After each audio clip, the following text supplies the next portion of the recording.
Hey there, internets. So, earlier in the week, when I was, right after the stuff happening between Hamas and Israel, I put out a short saying, if you can't figure out who the bad guys are.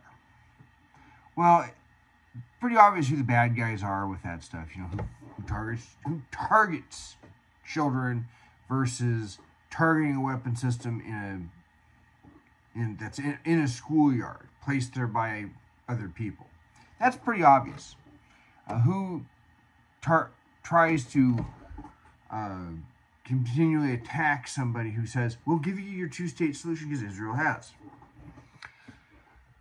But over the course of the last week, we have seen some others tell us who they are, because they have openly spoken about where their views are. Now, some of us very obviously have always said who we were.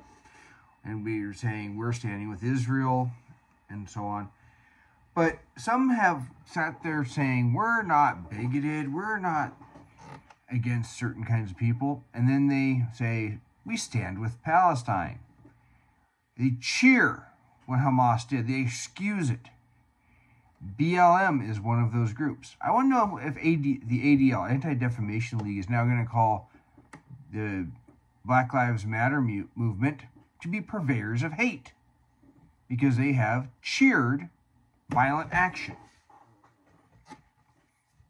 I think that's a legit question, because the ADL and the Southern Poverty Law Center, they've had no problem at the slightest reason, if somebody's nominally on the right, calling them a racist or a purveyor of hate. And oftentimes when they aren't even advocating violence. And yet we have BLM and other groups like these students that were at Harvard that signed this thing talking about how they stood in solidarity with the Palestinians. Are they going to now call them purveyors of hate? They probably won't, which tells me the ADL is full of it, as is the Southern Poverty Law Center, because they'll make excuses for all these groups talking in favor of the Palestinians from Gaza. And you know, Hamas runs Gaza, and the Palestinian Authority runs the West Bank. But the fact is, and I've never understood this about the left, they sit there and talk about how Israel is supposed to do all these things for peace. What are their Arab neighbors supposed to do? You know, Egypt came to a peace treaty. They said, we cede our claim on Gaza, on the Gaza Strip, to the people that live there. They signed a peace treaty with Israel. The Jordanians did the same thing, ceding their claims to the West Bank to the people that live there, to the Palestinian Arabs. Israel said, we will gladly choose peace. They have offered a two-state solution. And yet, they're being told that they're not doing enough. They've said the only thing they won't give them is the eastern part of Jerusalem and a right of return. Because, and realistically, that's like, you know, me saying generations later, I should be allowed to return to Ireland because my ancestor lived there once. Okay, that, you know, under that theory, all the Jews should have been allowed to return to Israel because the Romans forcibly removed them after the rebellion in 73 AD. So, you know, arguably, you know, all land is stolen land from somebody. Israel exists. It's going to continue to exist. Ever since Israel's attack, I mean, as soon as the UN said, okay, we're going to partition the British Mandate of Palestine into two countries, all the Arab neighbors attacked them. Israel won, gained some ground. Then you had your 1948 border. You had the Suez Crisis, and then no borders changed. But then in 1967, the Arabs set up for a shot, and Israel preemptively took out their armies. 6-day war. And the Israelis warned their Arab neighbors, do not try and block our Red Sea port. And the Arabs tried to block it. The Arab nations. Israel pistol whipped their neighbors. Took a bunch of ground. We got them, they finally came to an armistice. And then eventually, the Arabs attacked in the Yom Kippur War. Finally, after a war in Lebanon and whatnot, Israel came to agreements with Egypt and Jordan and have offered the Palestinians a 2-state solution. And it has been rejected. How is Israel at fault? They're not. End of story. Some other people have also shown themselves for who they are, namely Lindsey Graham and his ilk. Lindsey Graham, I know some people like to bust on Representative Crenshaw as the new John McCain because of certain votes, but Lindsey Graham even more so. And when it comes to foreign policy, part of what irritated me about John McCain is he would sit there, and if there was a fight going on anywhere in the world, he thought the United States had to be involved with it. And that's a problem. Now, you say 9/11 happened. Okay, for the people that think we shouldn't have gone to Afghanistan, what should we have done? And don't say letters of marque, don't say letters of reprisal. Mercenaries and privateers are no longer a thing. They haven't been a thing for well over 150 years. So just drop that one. What are you going to do? Whether based on the information you had at the time. Essentially, we lost in Afghanistan because we lost interest. Arguably, Trump made one minor error in trying to arrange a withdrawal, and that's part of what contributed to it. And of course, Biden exacerbated the situation.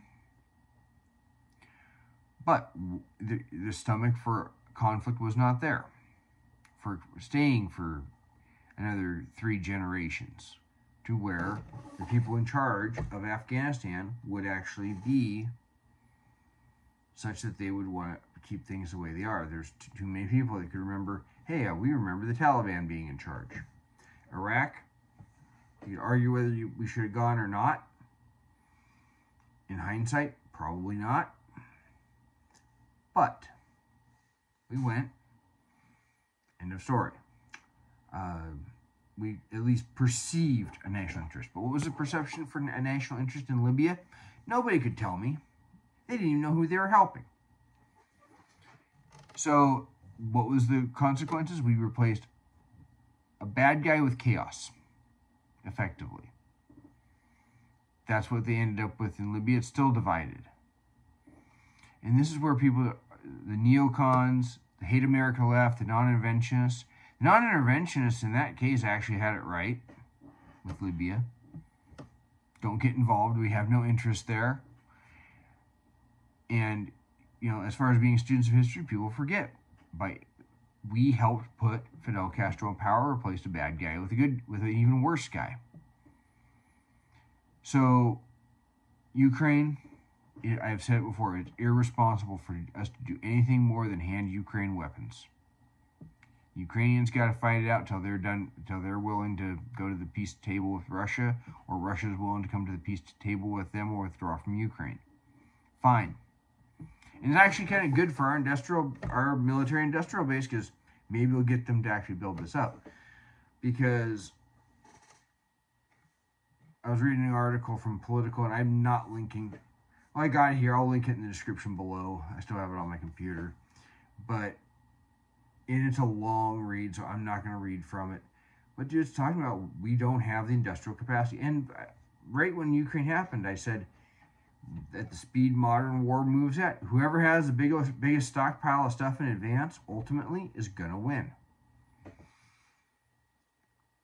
But Lindsey Graham, going back to his issue, he seems to think it's a good idea to pick a fight with Iran right now. It doesn't matter whether Iran is funding Hamas or not. We shouldn't. Our concern should be China That's a strategic reason. All the trade that goes through the South China Sea, all the other issues China could cause with us and with allies, our ability to trade with various nations, that's an issue. We want to deter war with China. He wants to go to direct war. And we're not, and there are people that are very concerned that we're going to get drug into a war in Israel. Unlikely we're not. Israel normally doesn't want us involved, doesn't want outsiders, and they don't need it. If anything, you might see a commando raid to rescue hostages coming off of I think there's an amphibious assault ship in the Mediterranean. But there's going to be a lot of people, especially people that are panicking about the idea that we could end up in a war there, about the Dwight D. Eisenhower departing for the Mediterranean. That was a scheduled deployment. These aircraft carriers do not deploy overnight. In fact, they very quietly, and I found another article that I will link to from USNI. I'm not sure what that stands for. Probably something along the lines of U.S. Naval Information or News or something. But anyway, about us. I don't recall seeing these guys. I happened to run across U.S. Naval Institute. Excuse me, U.S. Naval Institute. They have some news stuff. The Eisenhower left, but so did the Carl Vinson, and the Reagan's already on patrol in the Pacific. We are deploying 4 aircraft carriers. All you guys that say, we don't need 10 aircraft carriers, this is why we have 10. Because the other 6 are in various states of repair or getting ready to deploy to relieve the ships that have been deployed a while. We don't send them all out in one shot. That's not how those things work. And you don't build a nuclear-powered aircraft carrier overnight, or it takes 5 years to get a plane and a pilot, which is something that this political article points out if you're interested in reading it. And actually, it is a long read. It probably took me half an hour to read it. 5 years to train a pilot, not a few months like it was in 1941. The Dwight D. Eisenhower and Carl Vinson both left on planned deployments. Nothing to panic about. But Lindsey Graham wants to go pick a fight with Iran, which is just going to put us in another conflict when we need to worry about China. That's the mentality of this guy. This is the guy that you say, you don't want to pick a fight because you're going to end up in jail and you got to go to work in the morning. But throws the punch anyway. Or possibly throws a punch, reacting in anger that causes his ex to use that or soon to be ex to use that in their divorce hearings because he wants to just react emotionally. Lindsey Graham needs to shut the hell up, maybe not run for re-election. Because he just seems like he thinks it's his job to do this. And to a large extent, we don't have the money. For years, everyone's just spent and blamed. Democrats falsely say we don't get enough in taxes, despite the fact that tax revenues have been consistent as a percentage of GDP since 1941, regardless of tax rates. And some people just want to keep spending and spending and spending. They don't want to fix entitlements. So now we got a massive debt, and we can't afford to ramp up military production to just easily catch up to China, even if we had the industrial base, and we don't, for other reasons, which is covered in the political article. I said, 15 years ago, when Obama was elected, I said, he can't even do the stimulus thing right. He should be using that stimulus to finish the F-22 order, not cancel it. Instead, they spent it on foreign aid. No consideration of that when they could have saved or created a lot more jobs just by finishing the F-22 fleet. Now we don't have enough of them. And these people that objected to the F-35, a lot of liberal Democrats, even people that wouldn't call themselves liberal Democrats, oh, look at how they're going to spend all this money on a new warplane. We could spend so much more on schools. Guess what? Now you're going to need that warplane. Thank you. You're welcome for all of us that said we need to build that plane. Because these are not things you can create overnight. Suddenly you're needing the weapons, and you still don't want to acknowledge that maybe you're being concerned about the military-industrial complex or how much money someone's making off of producing weapons is a concern. All your utopian little dreams, suddenly you're realizing, oh, the world's a scary place. But that doesn't mean you go and find a righteous excuse to use it. Sometimes I concealed carry. I don't need a righteous excuse to pull the weapon and use it. I don't want to use it. I don't want to be saying, oh, haha, look at me. I just got to cap somebody that came in and was threatening. No, you don't want to do that. I teach martial arts. The idea of just walking away from a fight is perfect. I remember a story my instructor told about, he had a student got to about orange belt, and the guy was traveling, and he, for whatever reason, had to stop at a rest area. Maybe he just couldn't wait. He goes into the rest area, stops at the rest area, and there's a bunch of biker gang types hanging out there, and he went in, used the restroom, came out. It was more like they had formed a gauntlet from him to try and walk or a circle. And they were kind of acting threatening. And so he just stepped back and did what we call raised hands, chumbi jase. Like he was ready to go. And they backed down. I got news for you. His martial arts training perfectly defended himself because he didn't have to throw a single punch. So a deterrent is enough. Not getting further involved sometimes is enough of defense in and of itself. Not getting involved with Iran because, oh, they funded Hamas and Hezbollah. We've known that for years. Okay? That's no shocker. Lindsey Graham is looking for an excuse.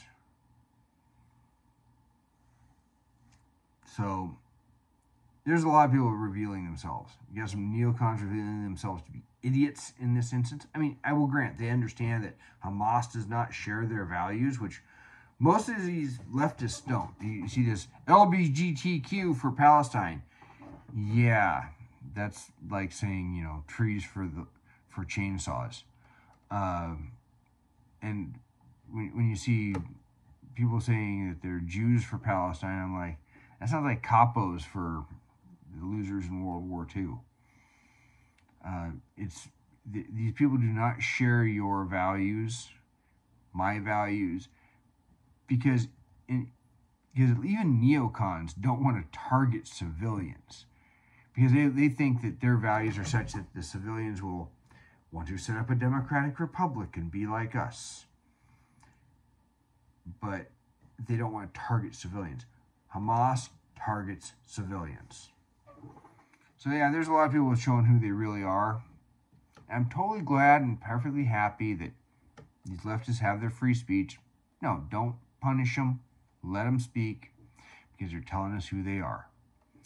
And until I do another video, if you like this, like, share, and subscribe. And we'll talk to you again later.